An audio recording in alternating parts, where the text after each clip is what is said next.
স্বামীকে তালাক দিলে দেনমোহরের টাকা পাবো নাকি? হ্যালো ভিউয়ার্স, আমি অ্যাডভোকেট মাহমুদুল নবী।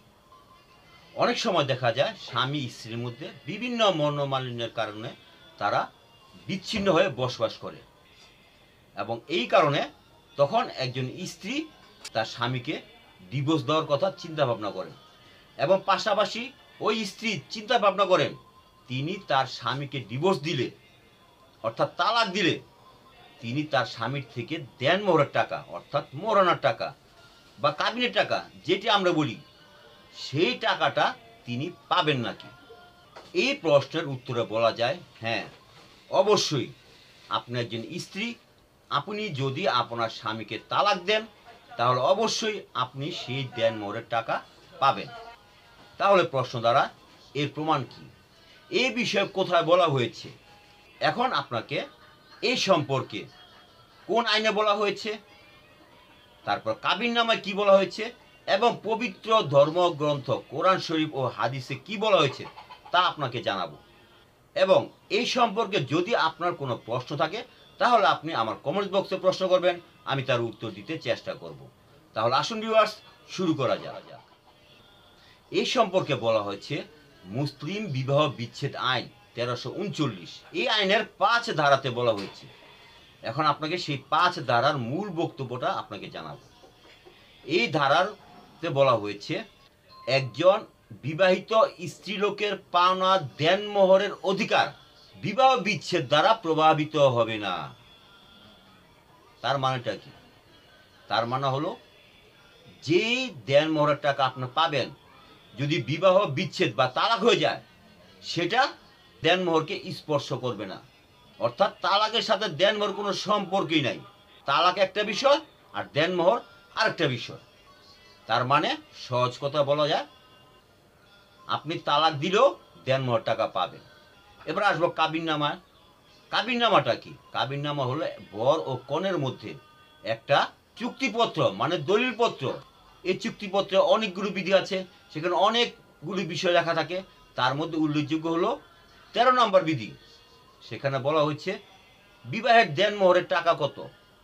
মনে করুন সেই টাকার পরিমাণ 2 লাখ টাকা। তারপর 14 নম্বর বিধিতে বলা হয়েছে কত টাকা মুয়াজ্জল এবং কত টাকা মুয়াজ্জল। অর্থাৎ এখন যে বিয়েতে কবুল হইল সেই 2 লাখ টাকার মধ্যে ওই বর এখন নগদ কত টাকা দিবে। মনে করুন বর এখন নগদ দিল 50,000 টাকা।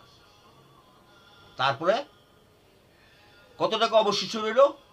1.5 লক্ষ টাকা। এই 1.5 লক্ষ টাকা পরবর্তীতে পরিশোধ করা হবে। তারপরে 15 নম্বর বিধি, সেখানে বলা আছে দেনমোহরের কোনো টাকা পরিশোধ হয়েছে কিনা। মনে করেন পরিশোধ হলো 50,000 টাকা, কারণ এটা আপনার বিয়ের সময় দিচ্ছেন।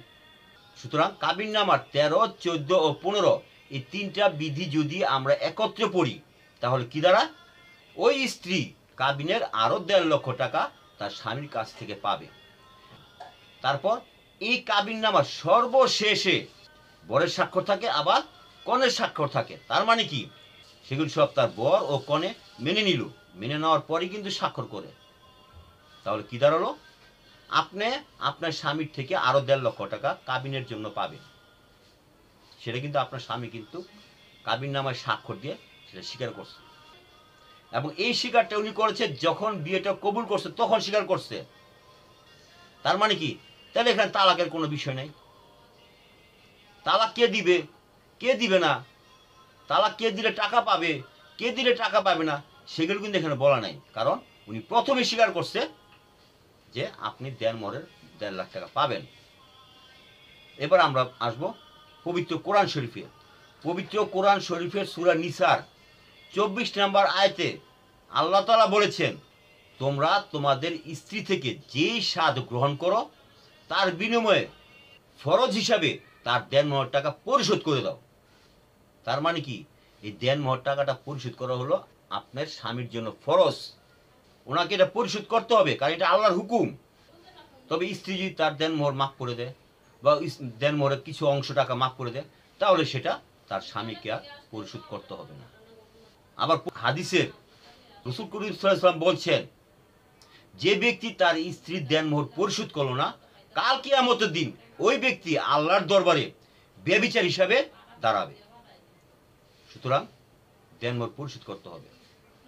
যেখানে দেনমোহরের পরিশোধের কথা বিয়ের শুরুতেই বলা হয়েছে, সেখানে আমরা সেটা পরিশোধ না করে স্ত্রীর কাছ থেকে পরে পরিশোধ করবো বলে একটা অঙ্গীকার করি কাবিন নেওয়ার মাধ্যমে।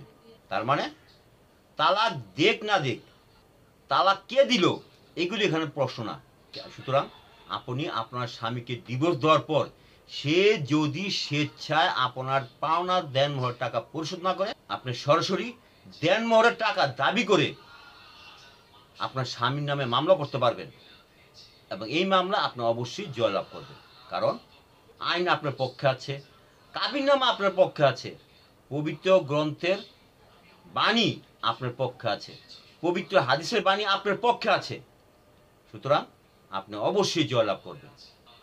আপনার স্বামীকে তালাক দিলেও আপনি দেনমোহর টাকা পাবেন। এই ছিল আজকে প্রশ্ন উত্তর। এছাড়াও আপনি যদি এই সম্পর্কে আরও জানতে চান, তাহলে আমার প্লেলিস্ট বক্সে এই সম্পর্কে অনেক প্রশ্ন উত্তর দেওয়া আছে, সেখান থেকে জানতে পারবেন। আজ এই পর্যন্তই।